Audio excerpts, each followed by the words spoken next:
Now we're rolling. Damage Plan MMA podcast. I'm Jason. As always, my co-host, Mr. Zack Partridge. What up, dog? What up? So I'm battling a little microphone issue today. My microphone's not working. You're battling a lot of issues every day. So yeah, what's one more? This is the current problem, though, right now. The current issue. It's all right. It's all right, guys. We're here. We had a good weekend of fights. Yeah, we had a good weekend of fights. We just got to jump on a little interview with our boy Dre at, is it 92.5 The Beat? It's The Beat now, right? Yeah. No longer U92. That's fine. It's good rebranding. I like it. Whatever.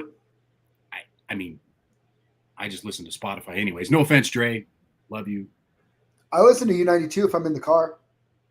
Do you? I'm just Spotify. I just listen to Joe Rogan. Joe Rogan's had some good ones. Aaron Rodgers. I'm in the middle of Aaron Rodgers right now. Aaron's good. Zuckerberg was good. Zuckerberg's a liar. That CIA guy's really good too. Mike Baker. Yeah. He's been on there before. He's really good too. Usman's on there. Yeah, Usman's is really good. Eddie Bravo just dropped one. I'm pretty excited to listen to that. That's always interesting. Ooh. Dude, what'd you think of the Usman one? I haven't listened to it all the way through yet. I'm still on Aaron Rodgers. He's saying all the right things. He's gonna smash Leon in the rematch. I kind of think so. And the day after on the poll, you picked Leon to win in the rematch. I think it's going to be like the first fight where, dude, his confidence is going to be sky high. It's going to be like the second fight without getting caught. I mean, maybe Leon wins a round, and he dominates the other four.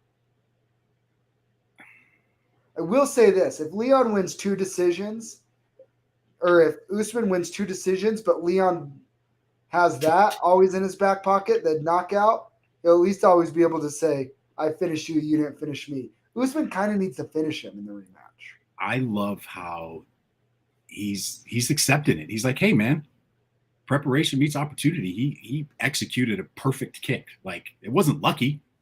It was nothing. That was preparation. That's been one of the hardest things is he was losing. It wasn't lucky, but he was opportunistic. He took advantage of a moment. Yeah. I think that's the credit. You can't take away credit from Leon with that and call it a lucky. He executed something perfectly. So he was opportunistic.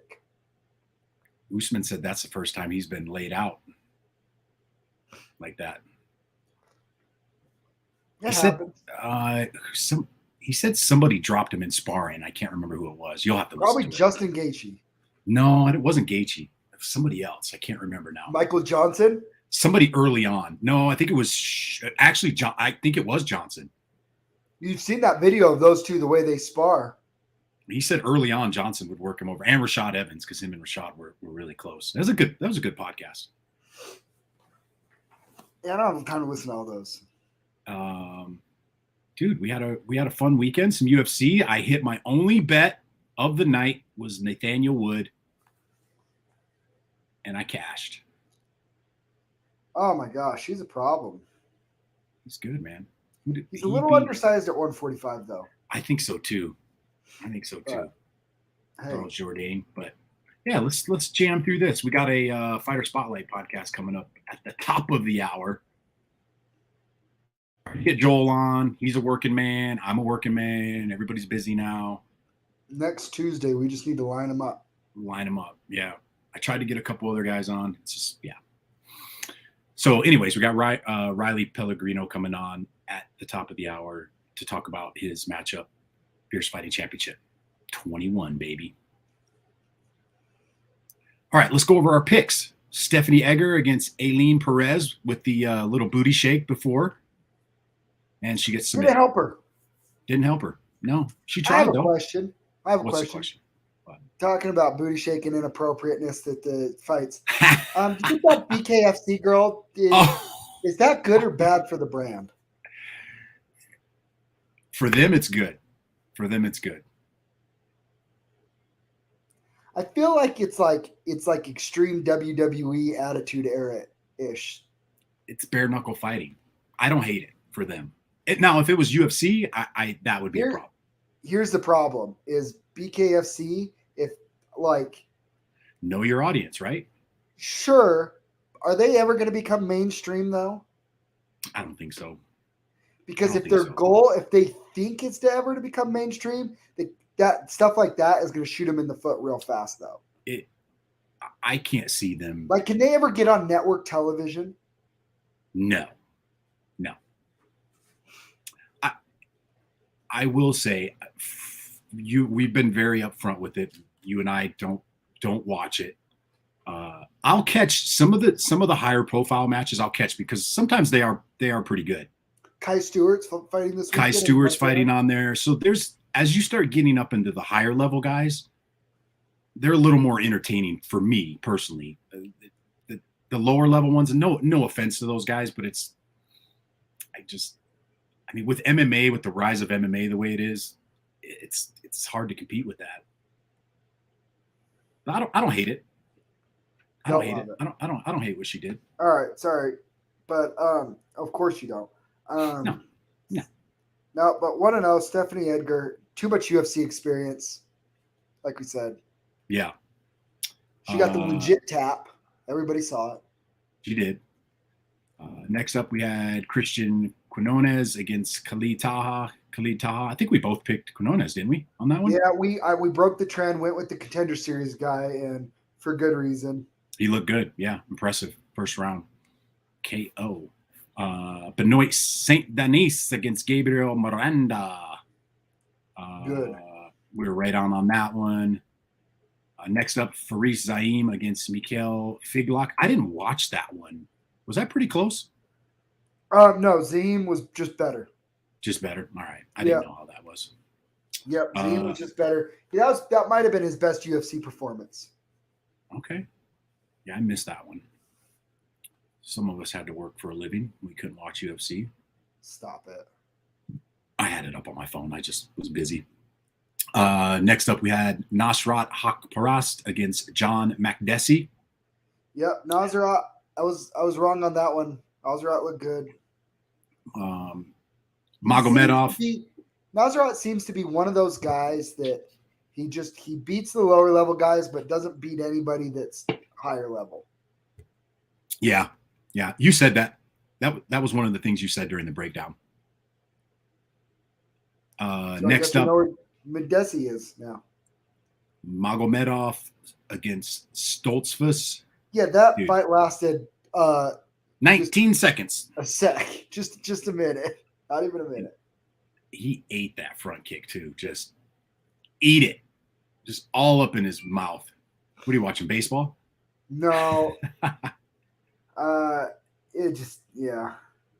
It was rough. That was a rough one for Stoltzfus. My fight of the night, Nathaniel Wood against Charles Jourdain. That was my only bet on this card. Cash at plus 120 for Nathaniel Wood. Where does Nathaniel Wood go from here? You mentioned it. You think he's a little undersized for the weight class. But he's been in bantamweight, and he doesn't want to do the weight cut anymore. I don't know. Maybe he just decides he performs better at 145. I just don't know if he really makes a push into the. I think he could get ranked, but I'm not sure he can break the top 10. Yeah. That 145 division's pretty loaded. That's a stacked division. His style, though, will give a lot of those strikers problems. Like, you have strikers like Cater and Giga and stuff like that. His grappling mixed with his striking, it could give some of those guys problems. Yeah. Who do you give him next? Give him Topuria. Him and Topuria. Is that wrong? Why do you hate him? I mean, he's a savage. He's only 14th. Do it. Do it. All right. I like Jourdain. 2 tough back-to-back losses for Charles Jourdain. Next up, we had William Gomes against Jarno Aarons. The 2 UFC debuters. Yeah, that was a weird one. I didn't see that one. But it was a great fight. Go watch it. Good. I'll have to go watch that then. Very entertaining fight. Next up, we had Roman Kopylov against Alessio Di Shariko. Picked Kopylov. We're not betting against that guy. Alessio Kishiko, like I said, you just never know with him what you're going to get. Yep. Imavov versus Buckley. Imavov just the better fighter. He's For too 2 sharp. rounds, he was. I'll tell you, did you watch that whole fight? Oh, yeah. I saw the third round. You know what? I'll give it to Buckley. I'm not the biggest fan of his, and I picked him for the upset, and that's fine. But I'll give it to him. One, he's got a ton of heart. He's got that dog in him. Yeah. He was outmatched, and he was still swinging for the fences. And two, when you're gassed the way that Buckley is, most guys break, and he just didn't. He didn't break. And yeah, I mean that wasn't the worst loss in the world for Buckley. Good for him. Imavov's a problem. He is a problem. What is he? Is he ranked yet? Yeah, he's like 12 or something. Is he really? Yeah. Middleweight Imavov. Yeah, he's 12th. Okay, I could see him popping into that top 10. Yeah. All right, next up, Bobby Knuckles. Man, he was just putting it on your boy Vettori. Okay. You ready? Yep. He's right. He's the worst person. He's probably the worst person to fight at 185 from the standpoint of Izzy will outpoint you to death, and you don't like Vettori didn't really feel like he even lost the fight, the second one to Izzy, right? Yeah. Because he doesn't really beat you up. He just kind of picks at you and scores points. Whitaker fights you every time, and he beats you up. I've never seen Vettori get beat up like that. Yeah. Whitaker looked good. Whitaker beat him up. So what's next for Whitaker, man? Because he's sit not back beating Izzy. If I'm Whitaker, I am sitting back and I'm waiting for that fight. I'm hoping that Pereira knocks Izzy out, and then I'm going after Pereira.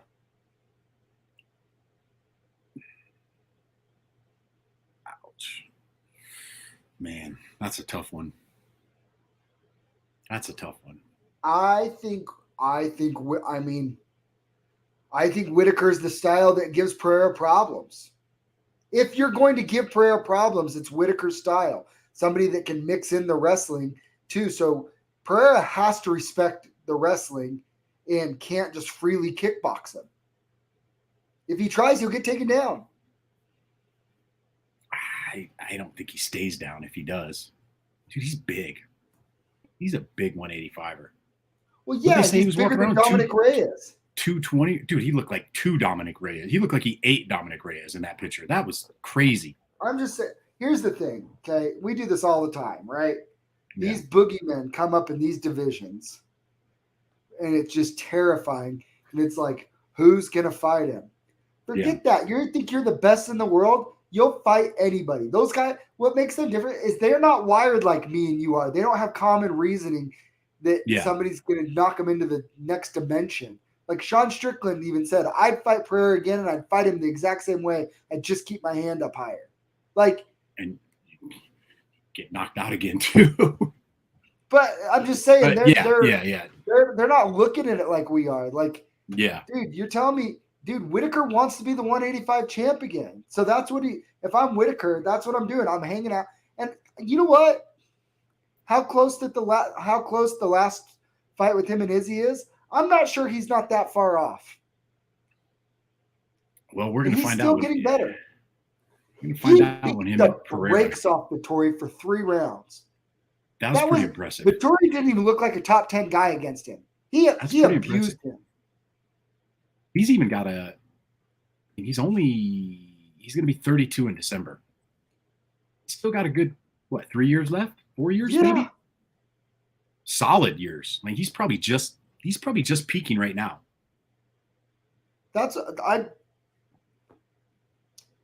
I'm not positive Izzy beats him in the 3rd fight. We're going to find out when Izzy and Pereira fight. I'm just saying. I'm not positive. What if Pereira knocks out Izzy and then just says, okay, came, did what I wanted, I'm out? Oh. He'd just be daddy forever to Izzy. Why is Izzy so unlikable? I don't know, but there's a lot of people that really do like him. Here's my theory. Because he's good, right? I think he talks so much and then he doesn't perform. He wins, but it's like, dude, don't sit there and tell me how you're gonna put this guy out. Like his last fight against what's his name? Who did Izzy just fight? Vittori. No, the one before. What after that? Oh, he fought. I'm checking it right now. Hang on, just a second. 2 seconds. Cannonier. Cannonier, right? Yeah. He's gonna beat Cannonier. He's gonna knock him out. He's gonna do this and that. He just touched and moved the whole time. Which I don't hate it. Like, just don't tell me you're gonna do all this crazy stuff. Exactly. That's what I think people don't like about it. And Usman used to be that way. He did. He figured it out. And then now he starts flatlining people, and he's more aggressive, and he's a dog. And it's like, okay, all right. I think if Izzy started doing that, if Izzy came out, here's the thing: if Izzy starches Pereira, everybody's going to be all over him again. Yep. And remember Izzy when Izzy was knocking out Costa, knocked out Whitaker the first time, and was stopping all these dudes. Like, that's when the momentum built for him. But as he just goes and cruises through these decisions, people don't watch MMA to see decisions. Let's be honest. If he wasn't talking though as much as he was, I think we'd see a. But if he wasn't talking, he wouldn't be relevant. He kind of isn't, in my opinion. He has the highest paid contract in the UFC. We know that. He does have a pretty big following. People like him. He's out there. He's on social media.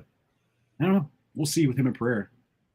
But Whitaker's right. Like, it's so much easier for me to cheer for Whitaker than it is for Izzy, because he goes in. He makes it a dogfight every time. Yeah. All right. Main event time. Ciryl Gane, Tuivasa, and Gane those little front kicks to the stomach. Hey, Ty almost had him out of there in the first though.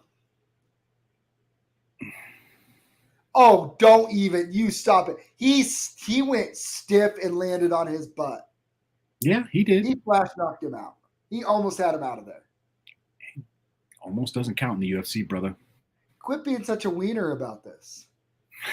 Give me that. What happened after that? An illegal strike that nobody's talking about. Oh, God. How come Gane gets the hammer fist in the back of the head? It's in the moment. Come on. He was done anyways. No. He was done. He was done. I am not saying that it. You sound like Junior Dos Santos. Hey, we get to hit people in the back. Everybody does it. It happens in every fight. Almost every fight. That happens. Yes, it does. So wrong. Hey, you need to go back anytime somebody's fights because it doesn't. He's turning his head. What do you expect him to do? He's turning like this. The back of his head. Because he turned like this. He was getting freaking rocked and he turns. Yeah, no way. I can't. Coming down and he turns his head. Come on. It had no effect on the fight. Zero effect. He was already going down. He hammer fisted him when he was turned to the side. Already. He was turned to the side like that when he came because he got blah blah blah and he's going like this. It didn't matter. It's over. No, I'm not saying it changed the outcome. I'm not saying any of that. I'm just curious. Like, it should be that's an illegal strike. It's 100% an illegal strike. You sound like the curly-haired kid on TikTok right now. You really do. You know what? That's too far. I'm going to choke you unconscious the next time I see you. How about that? Grabbing the fence is illegal too, and it happens in every fight. But I feel like that stuff should be addressed more. I just think in the moment when it's kind of a bang bang thing, Yeah. No, like Yeah. grabbing the fence is. Do you know why it's illegal to strike somebody in the back of the head, neck area? Well, yeah, but I Why? just don't think it was intentional. He loads up. Like Ty He is like but down, he's like this, turning like about to go down, and he goes, "Oh, good." because he's He turning hammer as he's fisted him going on down. the back of the head. It's in the moment. They're fighting. He's He's tagging him. He's tagging him. It's not like he just turned around. In the moment, is it okay? No, he just goes and just John Jones, just Captain Insano, just jabs him right in the eye. Hey, never turn your back on your opponent. That's what he did. He turns his back, God. He's gonna get freaking hit. He's gonna protect yourself at all times. I mean, we're gonna fight, and I'm just gonna kick you right in the junk and be like, heat of the moment. I did think it was pretty cool that Gane was like, "That's the hardest I've ever been hit." He dropped me. He's like, he dropped me. Maybe, yeah, dude. I'm still gonna ride with Ty. I think. I mean, Gane even said like, yeah, freaking Ngannou didn't hit him that hard. That's saying something. But Ngannou didn't really hit him. No, he didn't really. He also said that he's like he didn't really hit him. He never caught him. Never caught him. Yeah, Ty caught him. Yeah. Dude, that's an intriguing matchup again. Let's put it this way. Here's the thing. People like to compare like Ty to Derek Lewis. Ty's way better than Derek Lewis. I think so too. His fight IQ is way better. Way better. So now what do you think of Gane and Ngannou running it back again? I mean, first fight came down to the 5th round, basically. Hey, okay. So I'm gonna crap on Gane a little bit right here. Okay. Curtis Blade says, I have next to Gane. And Gane says, no, that's not the smart fight. That's not a smart fight for me. Where are they at? Who does Gane think he is? It's not a smart fight for him. Why would he fight Blades? He's next in line. He's number 1. Why does he need to drop down and fight? Why does he just wait till the beginning of the year and fight? Bro, you know who's fighting in December? Who? It's going to be John Jones and Stipe for the interim title. I know. So why not run Ngannou and Gane back at the beginning of the year? Because Ngannou, the reason there's an interim title is because Ngannou's out with a torn ACL. He should be ready by the beginning of the year, shouldn't he? He'll barely be able to start training by the beginning of the year. That's why they're doing the interim title. It depends on when he can fight. Dude, no, I'm telling you, Gane right now is his option is to fight Blades, or is it going to be to sit out for almost a year? It doesn't matter. He beats Blades. That's what I'm saying. Dude, these fighters that are like, no, that's not a smart fight. That's fine if you think he beats Blades. That's not my problem. My problem is he's going to sit and wait. And Dana says over and over and over, he doesn't like people that sit and wait. Very rarely get rewarded. Very rarely get rewarded. I want to see how long he's out for. He must be out a while, though, because they are doing the interim, right? Set to miss at least 9 months and is scheduled to undergo knee surgery back in January, is what they say. Back to training in January? Just says back in January. Yeah, No. Miss at least 9 months as he is scheduled to undergo back. No. Sorry, I read that wrong. Back in January, he made it. No, I don't know. How long will Francis be out of action following? Let's see. No, he had the surgery in January.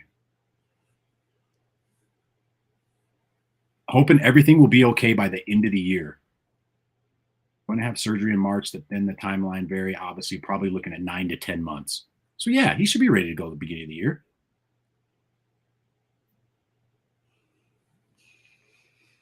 But it doesn't work that way. It doesn't. Whoever fights for the interim title, that is whoever wins that fight. It fights Ngannou next. That's the way it works. Sorry. Yeah, you're right. And so if Gane is going to sit out, if you're telling me he's going to sit out and he's going to go, okay, I'm just going to chill and wait for the winner of Bones or John Jones and Stipe, and then Stipe or Jones fights Ngannou, and then I'll fight the winner of that fight. That's Dude, too he's probably not fighting till next fall. Yeah, you're right. You're right. Fight Blades. Say, I'm not going to fight him. That's not the smart fight. No, make yourself undeniable. Don't let anybody leapfrog you. And like you said, Dana doesn't like when fighters do that. Take the fight. That's my point. I'm not positive he beats Blades, but if you're that good, it's a good fight. Let me just say that it's a good fight. It's a fight I want to see, fight. And it's a fight I want to see. But if like I like Whitaker, I love Whitaker's approach. I'm gonna make sure that nobody leapfrog me, and everybody knows that. Like, I will knock down as many people as I have to get back to a shot at Izzy. Yeah. I agree. I think you got to keep him active. The approach of I got to sit out, I don't like that. And maybe Gane does beat Blades. I'm not saying that that's wrong. What I'm saying is you shouldn't take the stance of I'm going to sit and wait. Yeah. And if Blades is going to call you out, that fight makes sense. What's Blades, 3? 3, yeah, Blades is 3. Dude, 1 and 3. That's not bad. That's a good fight. All right, you talked me into it. Have I talked you into that was an illegal strike yet? No. Dang it. Hey, let's talk about since we launched the Fierce Fighting Championship card, let's talk about the card. You want to talk about that now? A little bit? Touch on it? Then we can jump off and I can get Riley on. Sure. Yeah, why not? What do you want to talk about? Let's talk about the card, man. So we got main event. We got Carson Hardman against William Dunkel. Yep. Which should be very interesting fight. Last time we saw Dunkel down here, a little controversy. He's rattled off 3 in a row since then. Dunkel. He's had a couple boxing matches. He's lost a bare knuckle in a boxing match, but he's still 6-2 in MMA. Yeah. And last I checked, this is an MMA fight, not a bare knuckle or boxing match. So when we made this match, I stylistically, this is stylistically what somebody like Carson and what somebody like Will want. They both believe that if you put somebody in front of them that isn't going to try to hug their legs the whole time, that they're going to win. So from a matchmaking standpoint, it was just a no-brainer to put these two against each other and let them stand and bang it out. And I think that they're going to do. Yeah, dude, you know what? I will say this. Matchmaking has changed my perspective so much on picking fights. Yeah. And we've seen so many fights in Fierce go ways that we just didn't think that they would go, that I've stopped trying to say, oh, this is going to go this way or whatever. Like, just sit back, because those two are going to bite down on their mouthpieces, and they're and interesting is Will's like the boxer, right? And he has very straight, clean punches, and Carson's got that awkward style. I think that's going to be really interesting. And he can crack. They can both crack.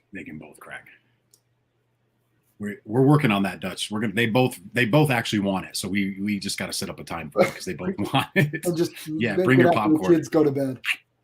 It's going to be hard to top the sharp Dunkel one, though. No, we're not trying to top or recreate anything, but that's our main event.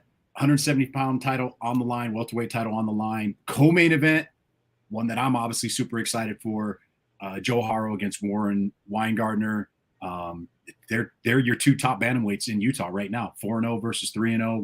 Warren's 4-0. Joel's 3-0, and both have looked, I believe, all finishes. I believe Warren's got 4 finishes and Joel's got 3 finishes. Yeah, I mean, this is who's the top dog in the state in this fight at bantamweight. And it's not just who's the top dog in the state. It's really the winner of this fight probably becomes the next best prospect to come out of Utah, right? Warren is a lot more jiu-jitsu based, but I mean, dude, you get to 5-0 with a win over somebody like Joel. dude, think of the radars he's got to be getting on at that point. Oh yeah, you gotta put him there. I mean, He doesn't get the buzz that Joel gets because he's not on social media a lot. He doesn't do interviews. He's kind of the silent assassin type. You know what I mean? But he's training. He's training, and if he beats a guy like Joel, he's on some radars. And if Joel beats a guy like Warren, I talked to a former opponent of his. He fought one of my teammates once too. Yeah. But I talked to somebody who fought him, and I'm not going to say who. I mean, it's not a huge long list, but because it's not my place to say. But he said, you know what? I really thought I was safe, and then I wasn't. And then he said, I've never felt anything like that squeeze in my life. Yeah. And he goes, and I've trained with UFC fighters. I've trained with world-class guys, and I've never felt anything like that. So, I mean, Warren presents something that a little bit of an unknown for Joel, even though I know Joel trains with super high-level guys, and he's very good, well-rounded himself. There is that aspect of, can Warren bring something to the table that Joel hasn't experienced before? And that's a hard thing to wrap your head around, because Joel's been around long enough and done enough in the sport that you kind of feel by where he's at now, he's pretty much experienced everything you can experience on the regional level. Yeah. So it'll be interesting if Warren can bring something new that Joel hasn't experienced before in that fight. But everybody knows what kind of role Joel is on right now too. And Warren's never fought anybody on Joel's level either. I'm obviously a little biased on that one, but I'm super excited for that one. And then the card, another fight on there that I'm this whole card's freaking stacked. Always excited to see Trevor Bradshaw. In fact, Trevor's been getting in work up at Coa with Joel. He's fighting a guy from Syndicate. Manoff. What's his first name? Brandon Manoff. Yeah.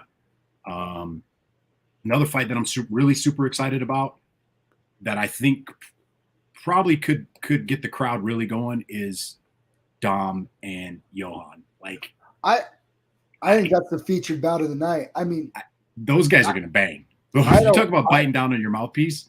I don't know if there's a better match to make between two Utah guys. It's going to be a damn good fight. That's going to be a really good fight. Like, there's another fight that I think would be incredible if it could happen on the amateur level that just probably won't for whatever reasons. I think you know what I'm talking about. I know where you're going. I know where you're going with it. Yeah. But as far as pros, I mean, those two, they were scheduled once and it didn't work out. And it was almost like one of those ones where I wasn't sure if I really wanted to do that matchup, just because it would have been fun to watch those two build towards each other a little bit more. But at the same time, and you know what I think has been the most interesting thing about that fight for me is I've had people reach out to me and go, man, you're really feeding Dom to Johan. Like Johan's going to kill him. And then I've had other people reach out to me and go, really? Johan coming off his first loss ever? You're going to give him a guy like Dom who's just never goes away? You're really going to give Johan somebody that he's going to lose his second fight to in a row? Like, I've had people come back and do both reactions that they think one guy or the other's going to win, and totally random people away from either of their camps. Yeah. Like third-party people that don't have a bias in it. I have heard some people think it's lopsided one way or lopsided on the other. And for me, that's probably what intrigues me the most about that fight. And for me is probably the fight that's not the main event or co-main event. That's probably the fight on the card that it's literally just sit down and just like, I don't know what's going to happen. I just don't know. Another fight I'm really excited about. Besides, I know it's going to be entertaining because I've never seen Johan or Dom fight boring. Oh, no. And I love both those guys. Those guys. We love both of them too. Another one that I'm really good friends. I'm good friends with both these guys, Maggio and Austin Strill. That's going to be a good fight. I mean, we have Zeke making his pro debut. Whew. And we got our boy, Big Zack Cavender, coming back. Little hiatus, went down and got some training in down in Vegas. We'll see what Big Cav brings to the table. I'm excited for that too. Yeah, and he's fighting a vet, a guy with just a ton of experience. So it's gonna be interesting. There's another guy on the card so I have a mutual friend with Andrew Boquette, who I was working out a couple months ago, and he said, "Hey man, I got this guy that I train with. He's big, he's a pretty big guy. He's like, nobody wants to fight him." And I'm like, "What? I can find this guy a fight." And I look him up on Facebook. I'm like, "Oh man, this guy's freaking huge. He's a pretty big dude." And we made some calls. We got him a little fight, but I'm excited to see Andrew Boquette in there. So I want to give a special plug. Andrew Boquette, Colton Kyneston, David Maggio, Johan Rubio, all from Jeremy Horn's gym. Yeah.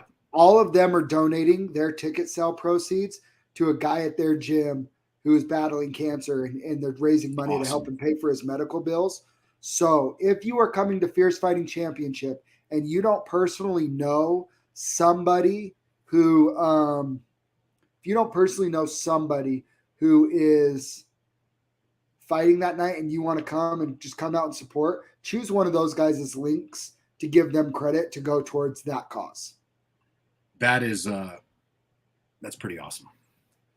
I know that Andrew Boquette, Johan Maggio, I don't know Colton as well, but I would assume, I know those guys sell a lot of tickets, so they're not just making a little gesture. They're trying to make a really big impact in that guy and his family's life and easing that burden of what those medical bills are going to look like. Yeah, that's amazing. And then one fight, the last one I want to talk about before we jump off and get Riley on is Jerome Hatch and Brewster. Those guys, if you haven't checked, they're talking smack today. They're talking smack to each other. This is going to be great. Even before the last Fierce card, they wanted to fight each other, and Jerome obviously had his bare knuckle fight already lined up. But this is going to be that one's going to be a banger too. There's Colton right there. Hell yeah.